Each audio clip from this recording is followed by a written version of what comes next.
तो आज हम लोग पढ़ेंगे धारावाही चालक कोई कुंडली है, उसको जब बाह्य विद्युत क्षेत्र में रखा जाए, बाह्य चुंबकीय क्षेत्र में रखा जाए तो उस पर जो कि बल आघूर्ण लगता है जिसके कारण कि वह घूमने लगे, तो वह बल आघूर्ण का मान कितना होता है उसका व्यंजक हम लोग प्राप्त करेंगे।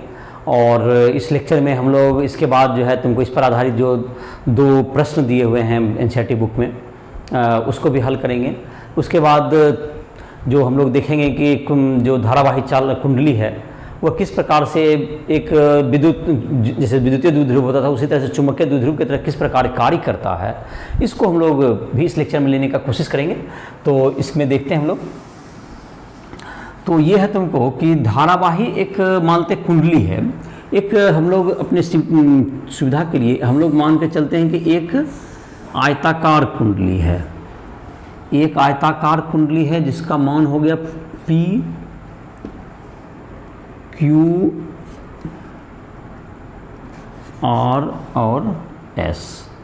तो P Q R S एक कुंडली है, क्वाइल है, जिसमें कि जिसकी लंबाई L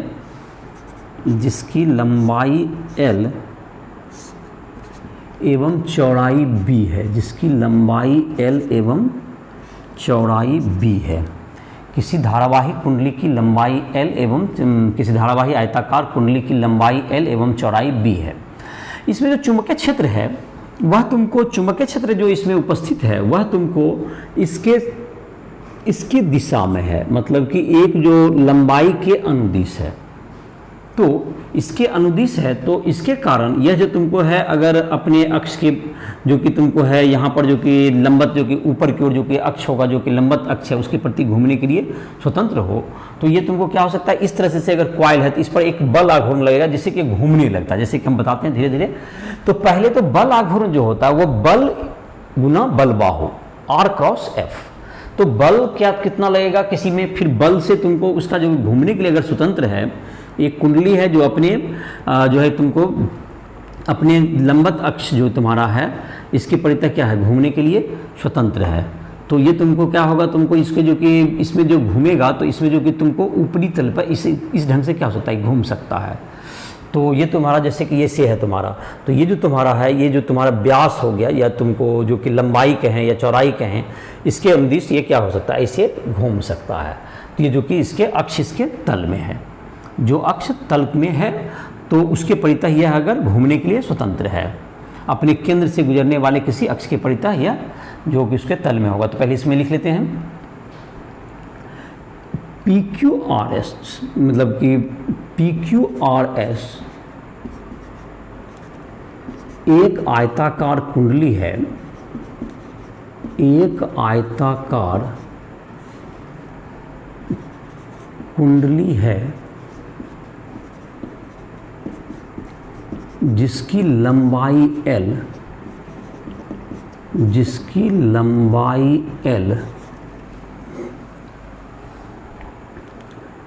एवं चौड़ाई B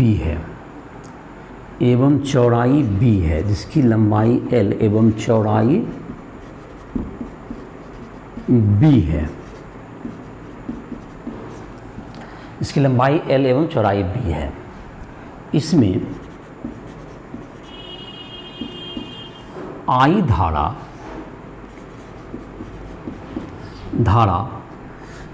तो किसी भी मतलब कि मान लेते हैं कि तुमको दे दो इसमें क्लॉकवाइज दिशा में, वामावर्त दिशा में, इसमें I धारा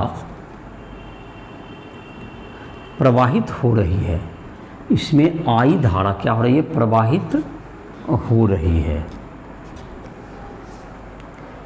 इसमें I धारा क्लॉकवाइज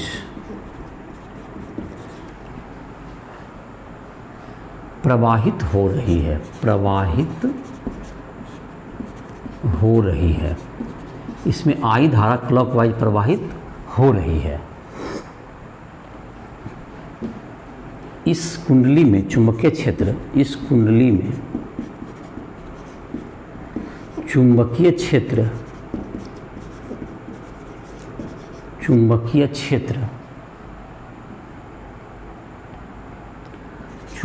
क्षेत्र लंबाई L के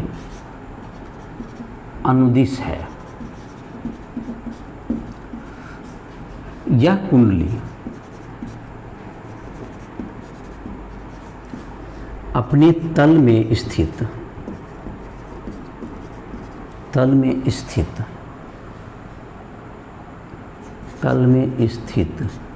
अक्ष के परितः घूमने के लिए स्वतंत्र है। घूमने के लिए स्वतंत्र है। ये तल में स्थित किसी अक्ष के परितः घूमने के लिए स्वतंत्र है। तो ये जो तुम्हारा हो गया घूमने के लिए स्वतंत्र है, तो क्या हो जाएगा इसका, तो ये जब घूमेगा तो इसके कैसे घूमने के लिए स्वतंत्र है, तो टॉर्क लगेगा कोई बल आघूर्ण, तभी तो ये घूम पाएगा।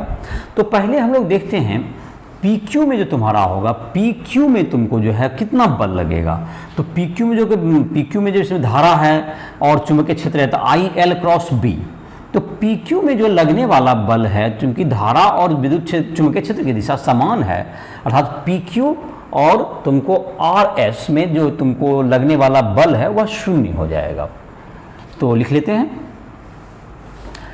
PQ एवं RS भुजा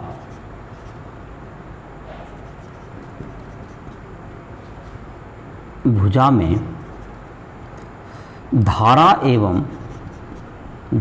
I एवं चुंबकीय क्षेत्र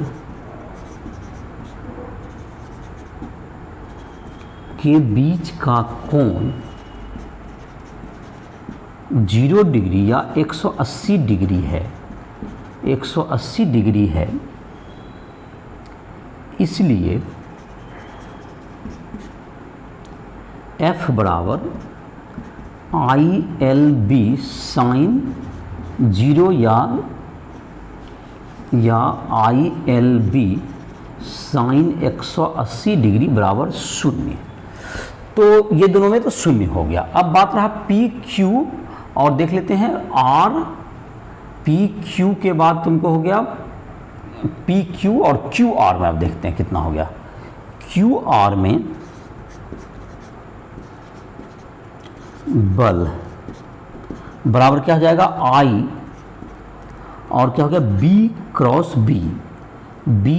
B। तो IB लंबाई हो गया उसका L का मान, अब B और दोनों के बीच का कोण हो गया तुमको साइन 90 डिग्री। तो ये हो गया IBP। इसको देख लेंगे दिशा किधर होता है।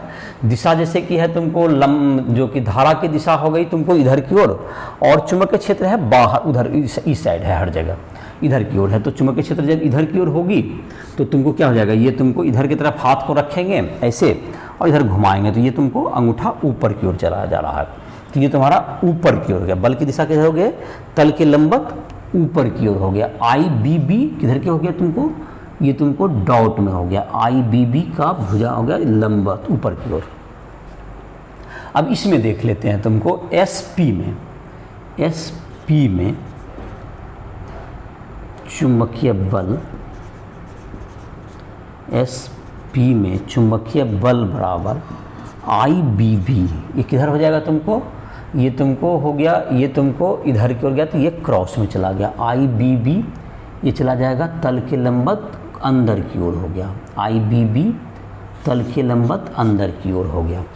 अब तुमको इसके कारण जो होगा तुमको ये जो तुमको दो बराबर, देखो यहाँ पर जो एक दो बराबर एवं विपरीत बल, एक ऊपर की ओर लग रहा है और एक अंदर की ओर यहाँ पे बल लग रहा है। यहाँ पर लग रहा है तुमको क्रॉस में बल लग रहा है F बराबर IBB अंदर की ओर, और इसमें लग रहा है F बराबर जो लग रहा है बल IBB का बल लग रहा है ऊपर की ओर तल के। मतलब ये क्या होगा तुमको इस ढंग से क्या होगा, ये जैसे क्वाइल है तो ये इस ढंग से घूमने लगेगा, ये ऊपर उठाना चाहेगा और ये अंदर जाना चाहेगा। तो इस प्रकार से अगर यहाँ पर घूमने के लिए यहाँ पर क्या है, ये अक्ष में ये जो तुम्हारा अक्ष ऐसा है तो ये घूमने लगेगा इस ढंग से, तल में स्थित जो अक्ष होगा उसके परितः ये घूमने लगेगा। तो बल आघूर्ण क्या होता है, दो बराबर एवं विपरीत बल, दो बराबर एवं विपरीत बल, दो बराबर एवं विपरीत बल IBB बल युग्म का निर्माण करते हैं, बल युग्म का निर्माण करते हैं। इस बलयुग्म का आघूर्ण, इस बलयुग्म का आघूर्ण टॉर्क बराबर क्या हो जाएगा तुमको, आई बी बी गुना एल, आई बी बी गुना एल। तो टॉर्क बराबर आई एल बी गुना बी। तो एल गुना बी क्या हो गया तुमको, क्षेत्रफल हो गया। तो क्षेत्रफल हो गया आई ए बराबर हो गया तुमको कुंडली एल बी बराबर कुंडली का क्षेत्रफल, कुंडली का क्षेत्रफल बराबर ए। तो टॉर्क बराबर जो हो गया तुमको आई ए बी। यदि कुंडली में फेरों की संख्या n हो, यदि कुंडली में फेरों की संख्या n हो, यहाँ पर लिख देते हैं, यदि यहाँ पर थोड़ा सा जगह है, यदि कुंडली में फेरों की संख्या n हो तो टॉर्क बराबर एन आई ए बी। तो इसको जो एन आई ए बी, तो एन आई ए को चुंबकीय आघूर्ण कहा जाता है। और अगर दिशा को देखें तो अगर एन आई ए को, तो एन आई ए को क्या लेते हैं हम लोग, एन आई ए को हम लोग लिखते हैं चुंबकीय आघूर्ण। इसका संकेत होता है m देते हैं, इसको चुंबकीय आघूर्ण कहते हैं इसमें। तो चुंबकीय आघूर्ण कहलाता है ये। इसकी दिशा तल के लंबवत, इसकी दिशा तल के लंबवत होती है। इसकी दिशा तल के लंबवत होती है। और इसकी दिशा के लिए क्या होगा, तल के लंबवत तो लेंगे ही, प्लस क्या है कि अपने दाहिने हाथ के उंगली को इसके दिशा में अगर घुमा दें तो अंगूठा जा रहा है अंदर की ओर, इसकी दिशा क्या लिया जाएगी, अंदर की ओर लेंगे। और अंदर की ओर जब इसकी दिशा लेंगे अंदर की ओर और क्रॉस करेंगे बी के साथ, तो बी तुम्हारा इधर की ओर है, अंदर की ओर लेंगे इसे और बी की तरफ मोड़ेंगे ऐसे। तो ये जो तुम्हारा है, तुमको ये किधर जा रहा है, इधर की ओर, इस अक्ष के परितः ये क्या होगा, इसका टॉर्क मिल रहा है जो अक्ष के अनुदिश ही है। तो उसके मान क्या होगा तुमको, उस टॉर्क जो है, टॉर्क का जब उस दिशा में इस अक्ष के अनुदिश अवयव क्या हो जाएगा, टॉर्क का जो मान हो गया उस अनुदिश के अवयव cos 0 डिग्री हो गया। तो वो तुमको दोनों एक ही दिशा में मैच कर गया। लेकिन अगर कोई चाहेगा कि इसके कारण कोई लंबवत अक्ष के परितः, तो वो नहीं घूम पाएगा, उसके परितः जो आघूर्ण होगा वह शून्य हो जाएगा।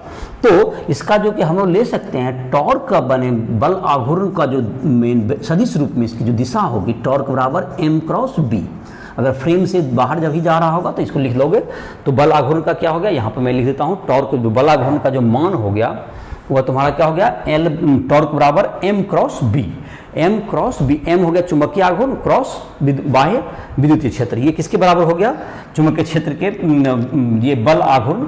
कोई कुंडली, फिर से इस बात को रिपीट कर देते हैं, एक कुंडली जो है तुमको, एक आयताकार कुंडली जिसकी लंबाई l और चौड़ाई b है, इसमें जो है I धारा प्रवाहित क्लॉकवाइज दिशा में हो रही है। इसमें एक बाह्य चुंबकीय क्षेत्र B, कैपिटल B, इसके लंबाई के अनुदिश लंबाई के अनुदिश है और हर पूरे रीजन में ये काम कर रहा है।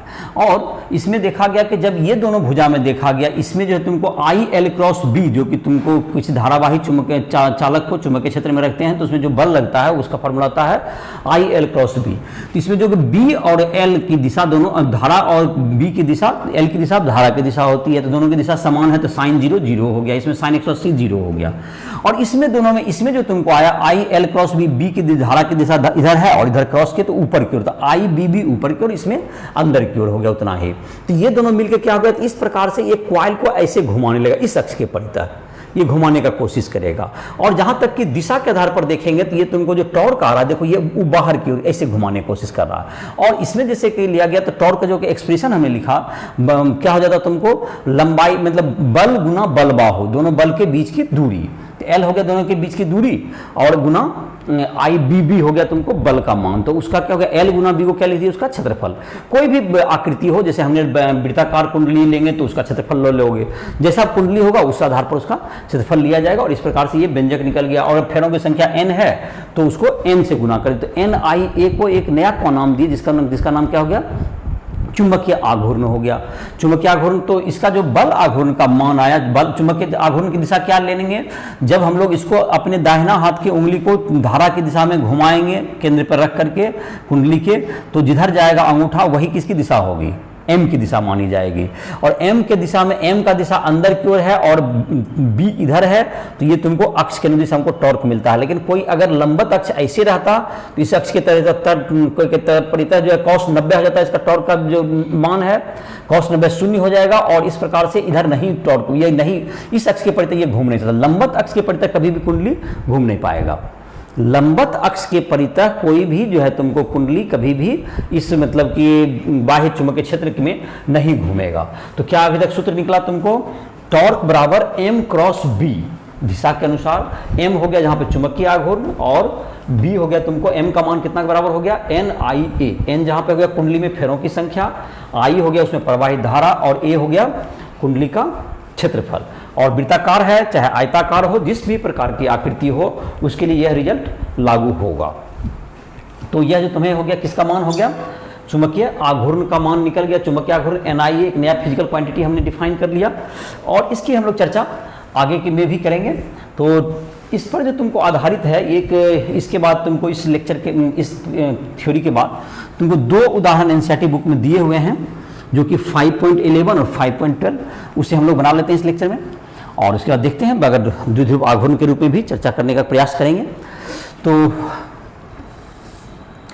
NCERT का जो तुमको है लेक्चर में तुमको ले लेते हैं हम लोग। NCERT का तुमको एग्जाम्पल नंबर, उदाहरण नंबर है 5.11। चलिए इसको लिखते हैं, NCERT उदाहरण 5.11। इसमें 4 भाग हैं इस क्वेश्चन के, ABCD। एक क्वाइल है जिसमें कि फेरों की संख्या 100 है, इसमें I बराबर कितना है, 3.2 एम्पियर की धारा प्रवाहित हो रही है। धारा 3.2 एम्पियर की है। इसमें जो है इसकी त्रिज्या है जिसको A मानते हैं, इसकी 10 सेंटीमीटर दी हुई है। तो मीटर में बदलेंगे 0.1 मीटर है इसकी त्रिज्या। तो ये हो गया तुमको। इसके बाद जो तुमको है मी नॉट, इसका निकालना है कि इसके केंद्र पर इसका एक और मान दिया हुआ है जो कि जड़त्व आघूर्ण, जो कि तुमको अगले पार्ट में जरूरत पड़ेगा, जिसका मान है तुमको 0.1 kg मीटर स्क्वायर। तो इतना डाटा है तुम्हारे पास और तुमको इसमें जो है तुमको इसके कारण जो है तुमको पहला पार्ट में है, ए पार्ट में कह सकते हैं या पहला पार्ट कहिए, ए भाग में। चलिए ए भाग में निकालना है कि चुंबकीय क्षेत्र क्या होगा किसी वृत्ताकार केंद्र पर चुंबकीय क्षेत्र। इसके लिए सूत्र होता है me not NI by 2a, ये जहाँ पे त्रिज्या है, जैसा कि तुमको देखा होगा तुम बायोट-सेवर्ट के नियम में ये बताया गया होगा। तो म्यू का वैल्यू हो गया 4 पाई इंटू 10⁻⁷ ऐसा ही मात्रक में। n का वैल्यू हो गया 100 और NI का वैल्यू है 3.2 एम्पियर बाय 2 गुना 0.1। तो इसका जो सारा कैलकुलेशन करेंगे तो ये आ जाएगा तुमको 2 गुना 10⁻³ टेस्ला के आसपास आ जाएगा इसका। तो ये हो गया तुमको चुंबकीय क्षेत्र का मान हो गया अक्ष पर, उसके केंद्र पर ये हो गया तुम्हारा। दूसरा पार्ट है क्वेश्चन का जो कि बी पार्ट कह सकते हैं। इसमें निकालना है कि चुंबकीय आघूर्ण कितना होता है। अभी जो चुंबकीय आघूर्ण का जो मान होता है, सूत्र जो हमने अभी तुरंत निकाला, दैट इक्वल्स टू NIA, ये क्षेत्रफल है, n का मान हो गया 100 गुना धारा हो गया 3.2 गुना ये वृत्ताकार कुंडली, तो वृत्ताकार कुंडली का क्षेत्रफल पाई गुना इसका त्रिज्या का होल स्क्वायर, इतना। तो ये तुम्हारा क्या हो गया, इसका जो मात्रक होता है I का, मतलब n का तो कोई मात्रक नहीं है, I का मात्रक है एम्पियर और क्षेत्रफल का मीटर स्क्वायर। तो ऐसा ही मात्रक, तो इसको जो कैलकुलेशन करके हम लोग लाएंगे तो ये 10 एम्पियर मीटर स्क्वायर के आसपास आ जाएगा ये। तो ये तुम्हारा हो गया।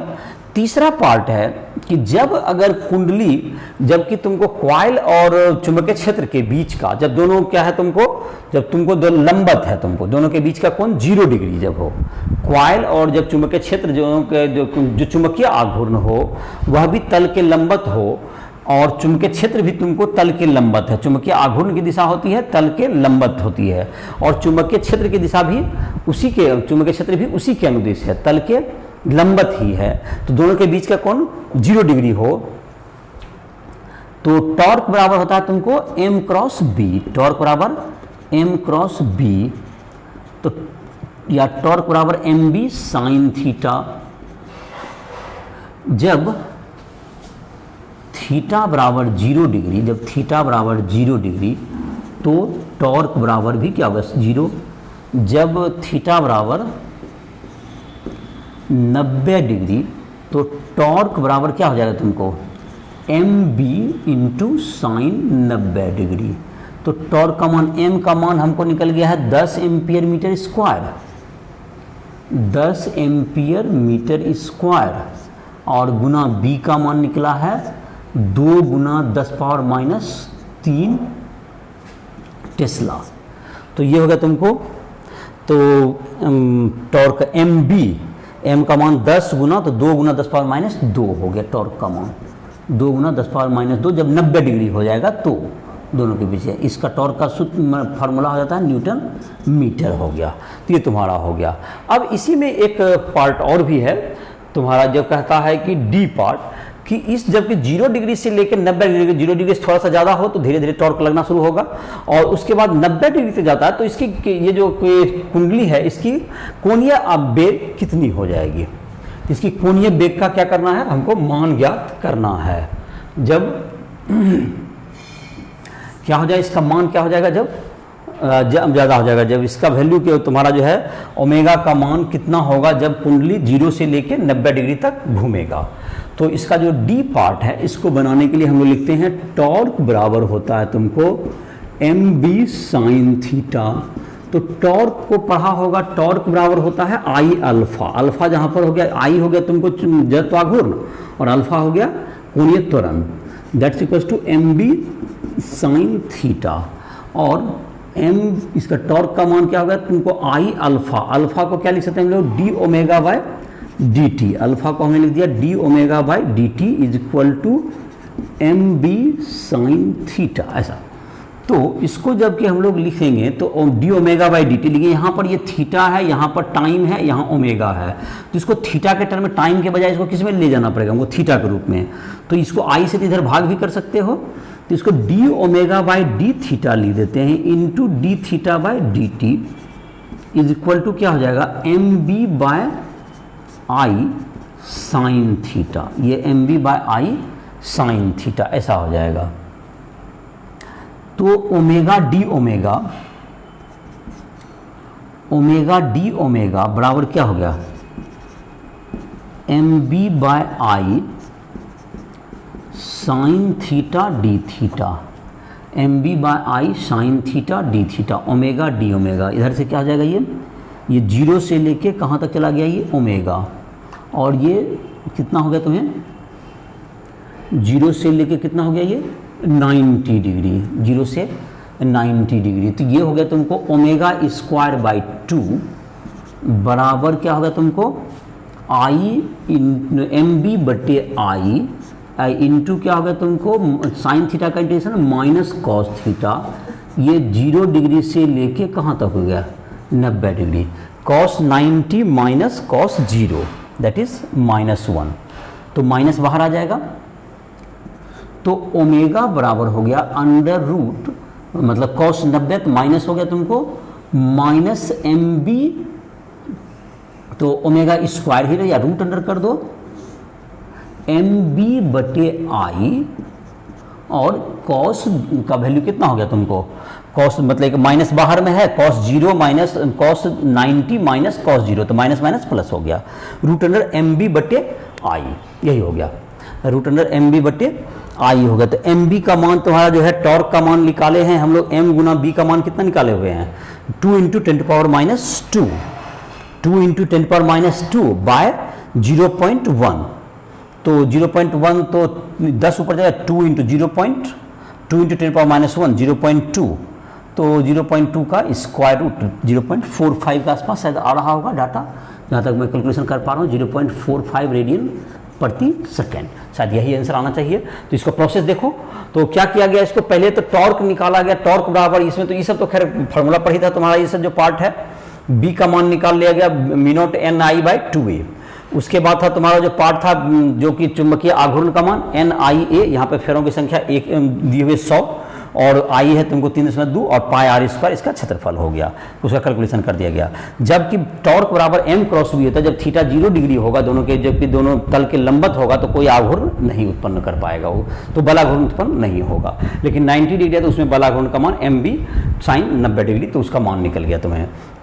अब ये था कि जब 0 से 90 तक जाएगा तो कितना कोणीय वेग होगा, तो उसको टॉर्क को हमने क्या लिख सकते हैं, आई अल्फा लिखते हैं, टॉर्क बल आघूर्ण को हम लोग आई अल्फा लिखते हैं equal to m b sine theta, alpha को हम लोग d omega by D t कोणीय वेग के परिवर्तन की दर लिखेंगे। और लेकिन टाइम को हटाने के लिए हम लोग क्या किए, डी थीटा से गुना भाग कर दिया, D theta by D T को हम लोग ओमेगा लिख दिए, omega D omega by D theta को एक साइन थीटा के साथ दे दिए, तो साइन थीटा का इंटीग्रेशन 0 से 90 के बीच में कर दिया गया, इधर 0 से ओमेगा के बीच में कर दिया गया, तो हाफ आई ओमेगा स्क्वायर हो गया बाएं साइड, और उधर एम बी हो गया और उधर कॉस माइनस कॉस थीटा उसका इंटीग्रेशन हो गया, तो उसका 90 cos 90 0 minus cos 0 that is +1 हो गया, तो एम बी ही बचा और आई रहा, तो मतलब आई से इधर भाग कर देगा 2 होगा इसमें, हाँ या ये गलती हो गया होगा यहाँ पर डाटा, तो इसमें यहाँ पर तुमको ये जो डाटा होगा तुम्हारा, इसमें एक चीज़ मिस्टेक हुआ कि इसमें 2 से गुना नहीं किए हैं, दैट इज 2 MB बटे आई होगा इसका मान। ओमेगा बराबर क्या हो जाएगा तुम्हारा रूट अंडर ये जो ओमेगा स्क्वायर बाई 2 है ना, तो ये तुमको ओमेगा बराबर हो जाएगा तुमको √2 MB by I, √2 MB by आई, ये 2 इधर जो है ओमेगा स्क्वायर बाई 2 वाला 2, तो √2 m का मान है तुमको, m का मान आया है तुमको NIA दैट इज MB का तो मान डायरेक्ट ही निकाला गया है 2 × 10⁻⁻2, हाँ b का मान है 2 × 10⁻³ और m कहाँ, तो 2 × 10⁻2 बाय और इसका मान 0.1, तो 10 ऊपर जाए 10⁻1 0.4, 0.4 का मतलब हो गया स्क्वायर रूट करीब करीब 0.46, तो 0.4 40 करीब करीब आना चाहिए, तो 0.64 के आसपास 0.64 रेडियन प्रति सेकेंड, ये तुम्हारा आंसर आ जाएगा। तो उसमें 2 छूट गया था, खैर ये कैलकुलेशन की बात है, उसमें देख लोगे जो अभी बुक में तुम्हारा होगा, आई होप कि समझ में आ गया होगा। तो अब है तुमको अगला जो एक और क्वेश्चन इसमें दिया हुआ जो थ्योरेटिकल टाइप का है थोड़ा, उसमें है तुमको जो कि एनसीईआरटी का एग्जाम्पल 5.12 है, वो 5.12 क्वेश्चन को बना लेते हैं इसमें। तो 5/12 में क्या होगा तुमको, उसमें दिया हुआ 3 पार्ट है क्वेश्चन के, तो उसको मैं डिस्कस कर देता हूं। कोई भी एक कुंडली है, पहला पार्ट है, एक कुंडली तुमको अपने जो है तुमको लंबत अक्ष के परितः घूम रही है, तो क्या कोई चुंबकीय क्षेत्र उसको जो है लंबत अक्ष के परितः क्या घुमाने में सक्षम है। तो कोई भी चुंबकीय क्षेत्र जब किसी भी दिशा में लगाएंगे तो क्या उसको जो है तुमको उसको लंबत अक्ष के परितः उसको घुमा सकता है। तो एनसीईआरटी का उदाहरण नंबर ये 5.12 की बात कर रहे हैं। देखो इसमें क्या है, 5/12 में क्या होगा तुमको कि एक तुम्हारा कुंडली है जिसमें कि जो कि तुमको क्या है तल के लंबत क्या है तुमको वह क्या हो रहा है घूम रहा, मतलब कि तल के लंबत अगर कुंडली है तुमको ए नंबर, इसमें देखिए ये कुंडली है, इसे ये तल के लंबत क्या कोई बाह्य चुंबकीय क्षेत्र लगा करके इसको तल के लंबत इसमें जो है तुमको इस दिशा में क्या कोई घुमा सकता है, इसके तल के लंबत अक्ष के परितः इसको घुमा सकता है। तो जाहिर तक है टॉर्क बराबर हम लोगों ने पढ़ा है m×b, तो टॉर्क जो है लंबत होता है m पर, टॉर्क परपेंडिकुलर होता है a×b, a पर परपेंडिकुलर, इस पर लंबत होता है, तो टॉर्क इस पर लंबत होता है। टॉर्क कभी भी इस दिशा में तो प्रोड्यूस हो नहीं पाएगा, टॉर्क इसका मतलब कभी भी किसी भी चाहे चुंबकीय क्षेत्र की मान जो भी हो टॉर्क इसमें लंबत होता है। अतः ये मतलब कि किसी भी स्थिति में टॉर्क जो होगा तुमको ये पैरेलल नहीं हो सकता है m के। अतः अतः लंबवत अक्ष के परितः घूर्णन संभव नहीं है। अतः लंबवत अक्ष के परितः घूर्णन संभव नहीं है, संभव नहीं है, बाह्य चुंबकीय क्षेत्र से नहीं होगा, चाहे चुंबकीय क्षेत्र की दिशा आप कुछ भी लगा लें। दूसरा पार्ट था इसका, जो बी पार्ट कह सकते हैं, कि यह बताइए कि तुमको जो कि सबसे जो है तुमको जो कि संतुलन की जो अवस्था होगी क्या होगी, कौन सी अवस्था में ये सबसे ज़्यादा संतुलन में रहेगा, अस्थाई संतुलन की स्थिति में। तो टॉर्क जबकि शून्य होगा तो दैट इज क्या होगा तुमको mb sin थीटा। तो इस स्थिति में क्या होगा, तो थीटा बराबर 0 डिग्री होगा या 180 होगा। लेकिन 180 अस्थाई संतुलन की अवस्था में तब रहती है जबकि ये 0 स्थिति में, अस्थाई संतुलन में ये रहेगा। क्योंकि इसके बाद तुमको थोड़ा सा अगर इसको डिस्प्लेस भी करते हैं तो वह पुनः उस स्थिति में है, और इस स्थिति में भी संतुलन रहेगा, लेकिन ये अस्थाई संतुलन होगा। तो वो अस्थाई संतुलन में ये होगा। ये दूसरा पार्ट हो गया। तीसरा पार्ट क्वेश्चन का है कि जब कोई भी अनियमित आकार का तुमको, अनियमित आकार का कोई भी आकार का ये तुमको घूमना शुरू करेगा, तो यह जो है तुमको जब घुमाएंगे चुंबकीय क्षेत्र में तो तुमको देखो कि यह वृत्ताकार हो जाएगा। कोई भी बंद पास है, बंद पास अनियमित आकार का बंद पास है, तो जब घुमाएंगे तो अधिक से अधिक इसमें फ्लक्स पास कर सके, अधिक से अधिक चुंबकीय फ्लक्स गुजरने के लिए क्या हो जाएगा तुमको, वृत्ताकार आकार हो जाएगा, वृत्ताकार आकार हो जाएगा। क्योंकि वृत्ताकार का जो क्षेत्रफल होता है, बंद कोई भी पास है, वृत्ताकार का क्षेत्रफल अधिकतम, वृत्ताकार का जो क्षेत्रफल होता है वो अधिकतम होता है, इसलिए उसका आकार क्या हो जाएगा, वृत्ताकार आकृति वह ग्रहण कर लेगा। तो ये तुमको जो है आज का तुमको जो ये दोनों उदाहरण और बल आघूर्ण का जो था तुम्हारा इस लेक्चर में, इसका तुमको मान निकल गया, ये दोनों उदाहरण भी इसमें शामिल हो गया। अब इसके बाद जो तुम्हारा है इसमें जो एक टॉपिक दिया हुआ है जिसका कि मान है जो कि चुंबकीय बल आघूर्ण, जो कि तुम्हारा जो चुंबकीय जो कि हमने द्विध्रुव आघूर्ण के रूप में लिया है कुंडली को, उसको उस टॉपिक को एक साथ देख लेंगे।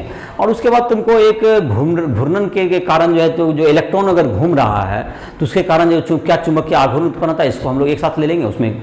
और एक और टॉपिक इसके बाद बचेगा तुमको चल कुंडली गैल्वेनोमीटर, तो उसको एक अलग लेक्चर में ले लेंगे। तो इसी के साथ इस लेक्चर को यहाँ पर समाप्त कर रहे हैं।